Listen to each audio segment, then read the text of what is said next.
C'était donc le matin du 3 décembre. Nous avons été appelés avec les services de gendarmerie sur la découverte du corps d'un jeune homme égorgé sur la plage de Viard. Quand nous sommes arrivés sur les lieux, avec le légiste, nous avons réalisé les constatations avec le légiste et le technicien d'investigation criminelle, étant précisé qu'au départ, nous n'avions pas l'identité de ce jeune homme. Ce n'est que plus tard dans la journée qu'une jeune femme s'est présentée indiquant qu'une femme avait disparu, une certaine Lorna, qui avait rendez-vous avec Joël sur la plage de Viard, et les éléments d'identification de Joël correspondaient à ce corps retrouvé sur la plage. Nous avons tout fait pour essayer de retrouver Lorna, enfin surtout les services de gendarmerie, et je tiens vraiment à féliciter le travail de la section de recherche pour intervenir le plus tôt possible.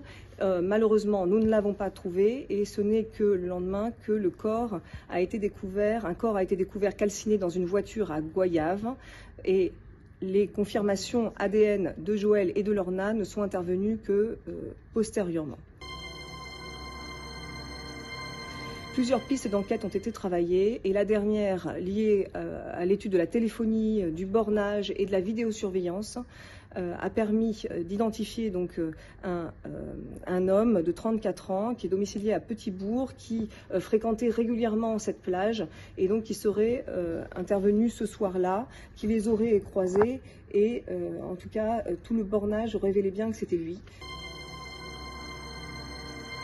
Il a effectivement reconnu avoir été présent ce soir-là sur la plage de Viard. Il a reconnu également avoir porté des coups avec une arme blanche aux deux jeunes gens qu'il a vus, qu'il a croisés sur cette plage-là, puis ensuite avoir conduit la voiture jusqu'à Goyave et pour la calciner, pour la brûler, afin de faire disparaître toute preuve. Donc c'est un homme de 34 ans, décrit comme toxicomane avec une addiction au crack, qui est actuellement sous curatelle, déjà connu de la justice. Il était sorti de prison en janvier 2022 après avoir purgé une peine de prison. Pour quel motif ? Pour des motifs de violence et également de destruction par incendie.